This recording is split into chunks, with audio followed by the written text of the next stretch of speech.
Zermatt Unplugged Festival. We're happy to have Charlie Winston here. Hi, Charlie. Hello. How are you doing today? I'm good. I'm good. I've had a very nice, pleasant time and relaxing time so far with a spa and just enjoying the scenery here. What could you see so far? Could you go up to the mountains or did you enjoy them here in the village? When I arrived, I took a little walk, just a very short walk around around my hotel because we were going to meet for dinner. And we went walking through the town last night. It's really funny because of all these little cars, which are like boxes on wheels. You know, they didn't spend a lot of time on the form. I think they were thinking mostly function. So everything looks the same, from the postman to the taxi to the, our chauffeur or whatever. Yeah, it's cute. Well, it's funny because if you look at the cars, you feel really big, I think, like, Lego or something, some toys. Yeah. If you look up to the mountains, you feel like a Very dwarf. small. Yeah, it's a juxtaposition. Yeah, for sure. When I prepared the talks for the festival, I felt like you are the perfect artist for this festival. Do you have any guess why I think so? Well, maybe because it's a mix of French and German. I could only assume, but what?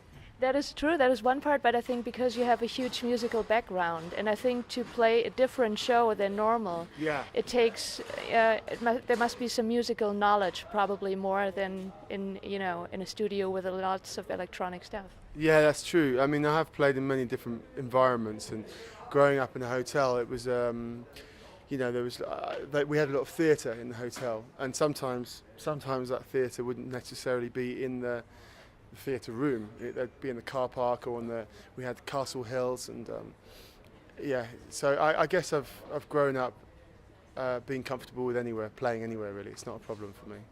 And musically, I mean, was it first that you thought, oh, I could do a whole unplugged show, or was the invitation first from Zermatt Unplugged, where you thought, okay, I could do a whole show, not just one or two songs for a radio or a TV station? We have different formats for my band, and so there's a duo, there's me solo, a duo, a trio, or a quartet, and we've done a few shows actually with the trio recently, and we've just really enjoyed it because it's still unplugged. It is plugged in, but it's more acoustic, and. But it's a really full sound, and having those two guys means they both sing, so there's backing vocals. It's still got a band live feel, but it's just not with all the extra equipment and all the keyboards and everything. So it's a really easy setup for us to do, and we can bring less crew. So it's just much more economic in a way. Which is good then. Yeah. Well, you have a long tour going on. Yeah. If this is the only unplugged part tonight, or the only unplugged concert, do you think if some parts work amazingly well that you put them into your normal show exactly that way? You mean with the trio? Not yet, but we have only just started touring. So, no, because we don't, because like I said, it's a different setup to the band setup. So in fact, the drummer isn't playing his drum kit; he's playing a cajon with just a hi-hat, and so it's very, very minimal. I think a lot of people have known you now for a few years, but I think it's very interesting that you've started your music career as a child, as we could say, because your parents have been musicians. Could we go through certain parts of your history? Sure. I would like to start when you were 10. What was music in your life back then? When I was 10, I suppose I just started learning piano, and also my brothers were teaching me stuff on the piano, as well as my music teacher, who's mostly teaching me classical music.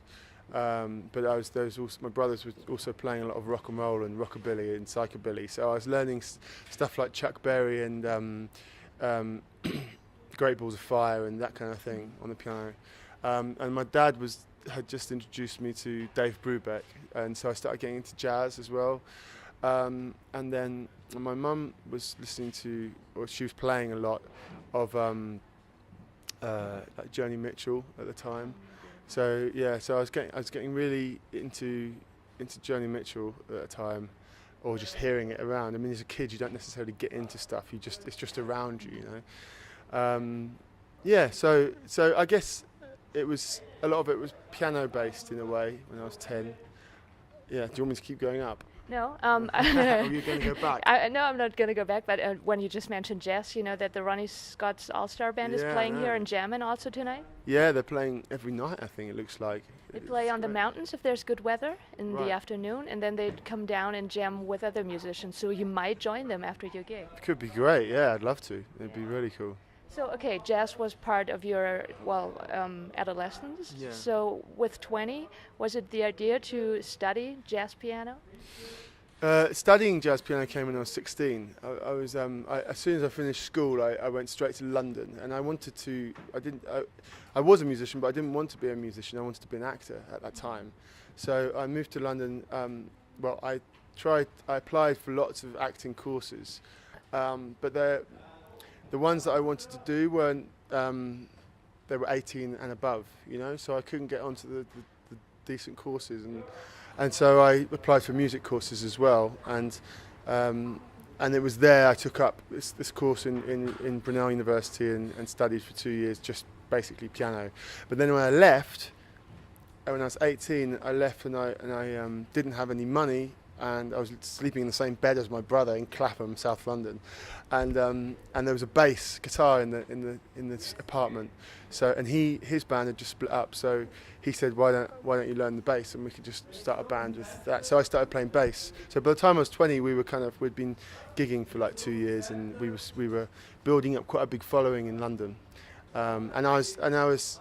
You know, I knew that I didn't want to do like a degree course, you know, from 18 to 21 or 22. I didn't want to do that because I felt like I wanted to be in the real world of music. And so I was learning a lot. I was doing all the booking of the gigs, calling up all the venues and sending out cassette tapes and stuff for demos. And yeah, it was a really good training for me to learn the basics of the industry, you know. And then you met Peter Gabriel about being 30, right? No, I was 27 when I met him. Almost. 26 or 27. Yeah, I was playing bass in my brother's band, which was then his band. It wasn't our band. We split up that band, and then he carried on his own, and then he wanted me to play, and I recorded with him for his first album in Real World, and I met Peter there. What could he teach you? I mean, Peter Gabriel is such a legend. I mean, he's quite a humble person, so he didn't really teach me anything necessarily. I mean, not directly. It was really his interest in me, which was, you know, very helpful and supportive. But ultimately, I think he taught me that humility is the best way to treat people. You know, to have a certain amount of humility. And he always spoke to me like a fellow artist, and not like a student or anything like that. You know, he wasn't trying to give me advice all the time. He just spoke to me like in fact like my friend's father. You know, I felt like I was talking to the father of my friend Mel and Anna, who are his daughters. I was good friends with them, so I spent a lot more time with them, and then, you know, the interaction I had with him was really through them, and so it was quite a natural process, really. And I'm not the sort of person that you know, I'm not sycophantic around people that I'm like, oh my God, it's Peter Gabriel. I was just, for me, he's just another human being. But when I come to learn over the years, slowly, about all of his achievements, much more than I realised, I realised that he's a legend and he's done some incredible things, and not just in music, in all sorts of avenues. So I'm suggesting we're going to meet when you're 40, and then you can tell me what, you know, that a lot of younger musicians come up to you, and, you know, you can teach them some stuff. Well, I've been producing this 20-year-old musician recently, a really, really good songwriter called Mallow. And it's interesting because, you know, I'm producing him, so I think my role is to bring out the best of him. But I can see he reminds me of myself when I was that age in many ways. So it's interesting kind of looking back down at that line, you know. Charlie, I know you haven't been up to the Matterhorn. That's why I thought I could bring the Matterhorn to you. You would like to have it? Yes, please. Yeah? Okay, hold on. Okay. Where did I put it? It's just a little version of it. Oh yeah, is that a chocolate? Well, you can find out. Okay, let's see. Let's see. I bet it's got to be. We're in Switzerland. It's got to be a chocolate. And it is. It's a chocolate. Is it a chocolate? It is a chocolate. It's very nice. Matterhorn. Okay, I'm going to save that for later. Yeah. Thank you very For much. your pillow, I thought. Thank you very much, and enjoy your time here. My pleasure. Thanks for having me. Thank you. Thank you.